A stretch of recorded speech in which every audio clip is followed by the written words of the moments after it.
നമസ്കാരം. ഞാൻ non voice ആയിട്ട് വന്നതെന്താന്ന് വെച്ചാല് എനിക്ക് യാത്രയിൽ ഏറ്റവും കൂടുതൽ യൂസ്ഫുൾ ആയിട്ട് തോന്നിയ 2 പ്രോഡക്റ്റ് നിങ്ങളെ കൂടി പരിചയപ്പെടുത്താൻ വേണ്ടിയിട്ടാണ്. അതോടൊപ്പം ഒരുപാട് പേര് എന്നോട് മെസ്സഞ്ചറിലാണെങ്കിലും വാട്സപ്പിലാണെങ്കിലും ഒക്കെ എത്തിയോന്നും സേഫ് ആണോന്നും യാത്രയെ കുറിച്ചൊക്കെ ചോദിക്കുന്നുണ്ട്. അപ്പോൾ എല്ലാരോടും കൂടി ഞാൻ പറയുകയാണ്, ഞാൻ വീട്ടിലെത്തി. നല്ല അടിപൊളി യാത്രയായിരുന്നു. 14 ദിവസത്തെ ട്രിപ്പായിരുന്നു. ആഗ്ര, ഡൽഹി, കാശ്മീർ, അങ്ങനെ ഞങ്ങൾ കുറച്ച് ഭാഗങ്ങളെല്ലാം കവർ ചെയ്തു.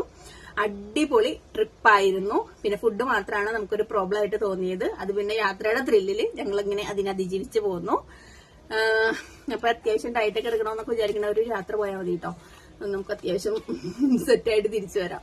അപ്പോ ആദ്യത്തെ പ്രോഡക്റ്റ് എന്താന്ന് വെച്ചാല് ഒന്ന് പി സേഫ് ആണ്. ലേഡീസ് നിങ്ങൾ യാത്ര പോകണമെങ്കിലും പോണില്ലെങ്കിലും ഒരെണ്ണം വാങ്ങി ബാഗിൽ വെച്ചാൽ നമുക്ക് എമർജൻസി ആയിട്ട് എവിടെയെങ്കിലും ഒക്കെ പെട്ടു പോകുമ്പോൾ നമുക്കത് ഉപയോഗിക്കാം. നമ്മൾ ഏറ്റവും കൂടുതൽ ദുരിതം അനുഭവിക്കുന്ന ഒരു പരിപാടിയാണ് ഈ യൂറിൻ പാസ് ചെയ്യാൻ. നമുക്ക് ബാത്റൂം പോയി കഴിയുമ്പോൾ ചില ടോയ്ലറ്റുകളിലോട്ട് നമുക്ക് കയറാൻ പോലും പറ്റൂല.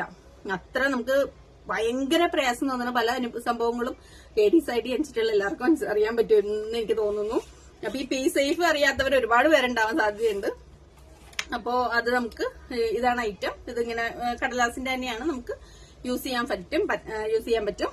അപ്പൊ ഇത് ഒരെണ്ണം എല്ലാവരും വാങ്ങി വെച്ചോ. പിന്നെ ആമസോണിലാണെങ്കിലും ഫ്ലിപ്കാർട്ടിലാണെങ്കിലും ഒക്കെ ഈ സാധനം ഉണ്ട്. നിസ്സാരം പൈസ ഉള്ളൂ കേട്ടോ.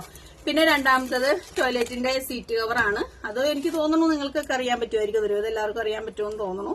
ടോയ്ലറ്റിന്റെ സീറ്റ് കവർ നമുക്കിപ്പോ ട്രെയിനിലാണെങ്കിലും ഒക്കെ പോകുമ്പോൾ നമുക്കത് യൂസ് ചെയ്യാം. എല്ലാവരും ഉപയോഗിക്കണമെങ്കിൽ നമുക്ക് കയറാൻ ഭയങ്കര ബുദ്ധിമുട്ടായിരിക്കുമല്ലോ.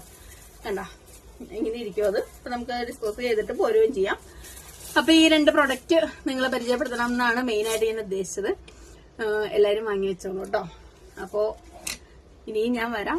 എന്നോട് എന്നെ കുറിച്ച് തിരക്കിയ അല്ലെങ്കിൽ യാത്രയെ കുറിച്ചൊക്കെ തിരക്കിക്കൊണ്ടിരുന്ന എല്ലാവരോടും സ്നേഹപൂർവ്വം ഞാൻ നന്ദി അറിയിക്കുന്നു. നിങ്ങളുടെ തിരക്കേറിയ സമയത്ത് എന്നെയും കൂടി ഓർത്തുകയും എന്നെയും കൂടി ചേർത്ത് നിർത്തുകയും ഒരുപാട് വീഡിയോസ് ഇനിയും കിടപ്പുണ്ട്. എഡിറ്റ് ചെയ്യാൻ സമയം കിട്ടിയില്ല. ഓരോന്നോരോന്നായിട്ട് ഇങ്ങനെ എഡിറ്റ് ചെയ്തിടും. ഞങ്ങൾ ഇവിടെ നിന്ന് പോയി കഴിഞ്ഞിട്ട് പോസ്റ്റ് പെയ്ഡ് സിം ആക്കിയെങ്കിൽ പോലും എനിക്ക് റേഞ്ച് ഉണ്ടായിരുന്നില്ല. വോഡാഫോൺ ആയിരുന്നു കേട്ടോ.